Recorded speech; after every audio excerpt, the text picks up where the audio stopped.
Assalamualaikum warahmatullahi wabarakatuh. Sahabat, untuk channel ini kita akan fokuskan dan khususkan ke pemberitaan Timur Tengah, sehingga kami membuat channel Fakta Timur Tengah. Kita akan tampilkan pemberitaan-pemberitaan sesuai fakta dan data terkait kebijakan Timur Tengah atau pemberitaan apa yang terjadi di Timur Tengah.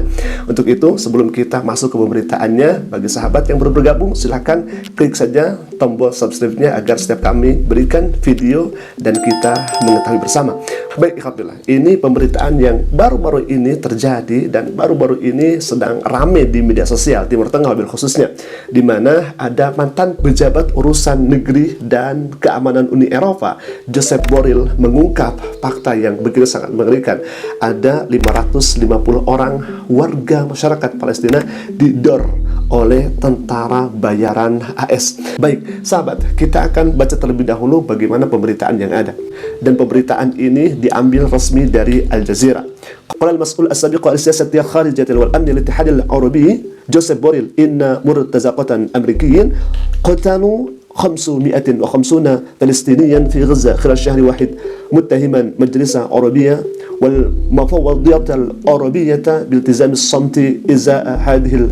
Mantan pejabat urusan luar negeri dan keamanan Uni Eropa yang bernama Joseph Borrell mengatakan bahwa tentara bayaran Amerika telah membunuh 550 warga Palestina di Gaza dalam satu bulan. Bayangkan ya, dalam satu bulan 550 orang sudah melayang nyawanya.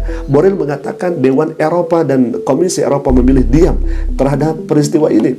Bahkan di sini disampaikan juga wa dzakara fi mansyur abar hisabi ala mansati X amsil Khamis, dalam unggahan di akunnya di platform X kemarin Kamis, ia menyebutkan dalam satu bulan 550 warga Palestina yang kelaparan dibunuh oleh tentara bayaran Amerika saat mereka mencoba mendapatkan makanan di titik distribusi yang ditetapkan oleh Lembaga Kemanusiaan Gaza yang didukung oleh Amerika Serikat dan Israel.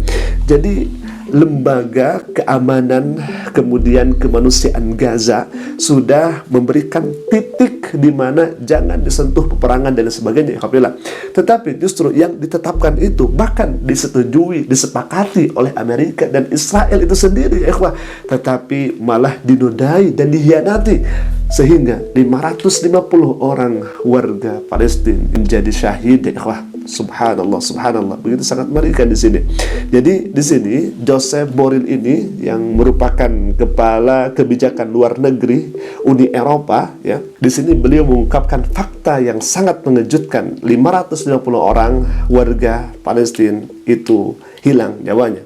Yang lebih tragisnya di sini, jadi ketika mereka warga masyarakat sedang mengantri untuk mendapatkan bantuan minuman, makanan, pakaian dan sebagainya, ini malah didor ya dengan tentara bayaran tadi.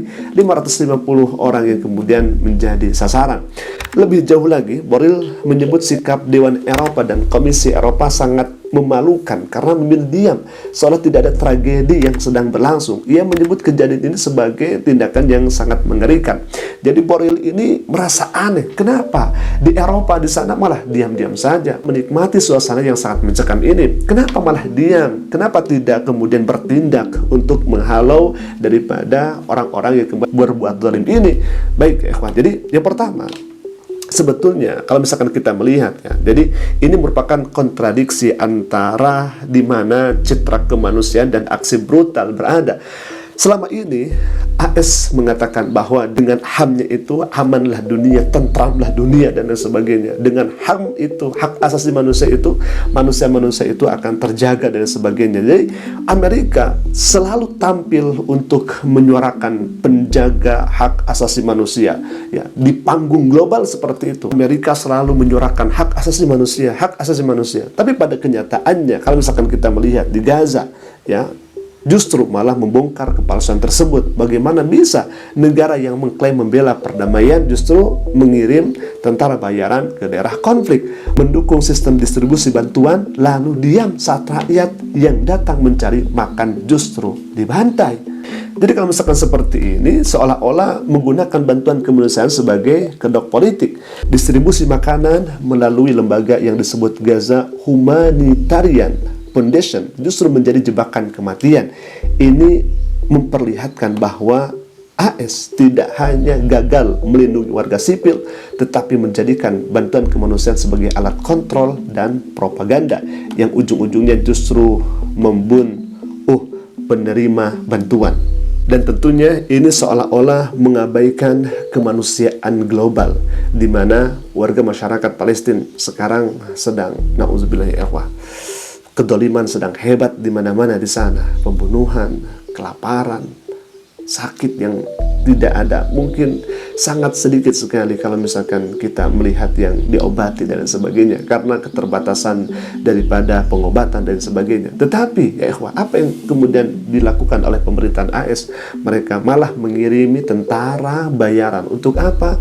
Untuk, Boril tadi mengatakan, untuk mendor warga masyarakat yang membutuhkan air, yang membutuhkan minuman, yang membutuhkan makanan, yang membutuhkan pakaian. Mana hak asasi manusia itu yang selama ini digaungkan? Mana hak asasi manusia itu yang selama ini viralkan dan dikampanyekan? Pada akhirnya kan seperti ini. Dan herannya di sini Boril mengungkap justru kenapa negara-negara Eropa ini malah diam diri. Kenapa negara-negara di Eropa malah hanya melihat kekejaman ini di belakang layar? Kenapa seperti itu? Nah, di sini apa yang terjadi di Gaza adalah bukti kegagalan total AS dalam menjaga martabat kemanusiaan. Mereka bukan hanya tidak menyelesaikan konflik, tetapi justru menjadi bagian dari mesin kekerasan, mendiamkan pembantaian, dan memainkan peran ganda yang berbahaya seolah penolong, padahal pelaku. Dunia harus berhenti mempercayai narasi AS sebagai penjaga moral global saat kenyataan menunjukkan mereka adalah arsitek banyak penderitaan. Baik, alhamdulillah itu pemberitaan yang buat lemes ya, wah. Kenapa? Karena 550 orang itu tidak sedikit ya, wah. Sangat banyak. Itu baru 1 bulan. Bagaimana kalau misalkan 2 bulan? Bagaimana kalau misalkan 3 bulan dan selanjutnya? Tentu kita berdoa dan hanya berharap kepada Allah Subhanahu wa taala semoga warga masyarakat Palestina cepat merdeka ya ikhwah. Baik, mungkin itu dulu video yang bisa kami tampilkan, semoga bermanfaat, dan jika bermanfaat silakan ikuti kami untuk mendapatkan berita-berita terbaru terkait Timur Tengah, bagaimana fakta Timur Tengah. Aku qouli hadza. Alhamdulillah. Assalamualaikum warahmatullahi wabarakatuh.